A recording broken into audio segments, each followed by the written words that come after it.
ናፊያድ ይባላል። ልጁ የፈጠራ ባለሙያ ነው። ያኔ ሳይክል ሰርቶ ሲነዳ ማንም ሰው ይሆናል ብሎ የጠበቀ ሰው አልነበረም። ልጁ ግን ቀላል ሰው አይደለም። ናፊያድ ብዙ ነገሮችን ለመስራት ወስኖ ተነሳ። ከዛም ሳይክል ሰራ። ከሳይክሉም ቀጥሎ ባለ ሶስት እግር ሳይክል ሰራ። ባለ ሶስቱን እግርም ሰው መጫን ጀመረ።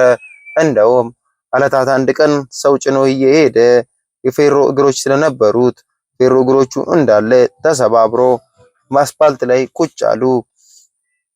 ልጁም ተስፋ አልቆረጠም፣ ቀጠለበት። በመቀጠልም ከዛም ለመጀመሪያ ጊዜ በሞቶር የምትሰራ መኪና ለመስራት አሰበ። ሲጀምርም ሰዎቹ ኢትዮጵያ ውስጥ እንኳን የማይቻለውን ስራ እዚህ መታራ ላይ እንዴት ታስባለህ አሉት። እሱም ተስፋ ባለመቁረጥ ሁሉም ይቻላል አላቸው። ጀመረም፣ ጨረሰም፣ ስኬታማም ሆነ። እሷንም የትራንስፖርት አገልግሎት መስጠት ጀመረ። ስሟንም ዋኖፊ ብሎ ሰየማት። ምክንያቱም ደግሞ ራሱ የሰራትና የራሱ ስራ ስለሆነችና የራሱ ፈጠራ ስለሆነ ዋኖፊ ብሎ ሰየማት።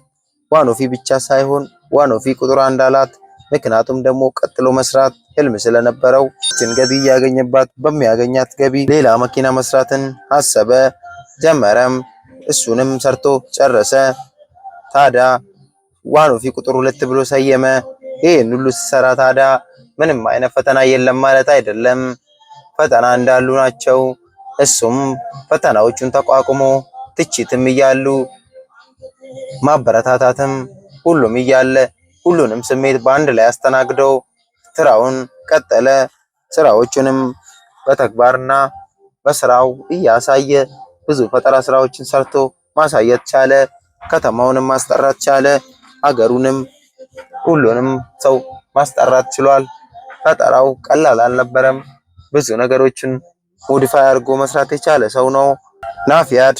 ይሄ የማይበቃኝም አለ፣ አሁንም ይቀረኛል አለ። ከዛም ቀጠለ። ዋኖፊ ቁጥር 3 በመባል የሚሰየመው ሶስተኛ መኪናውን ሰራ።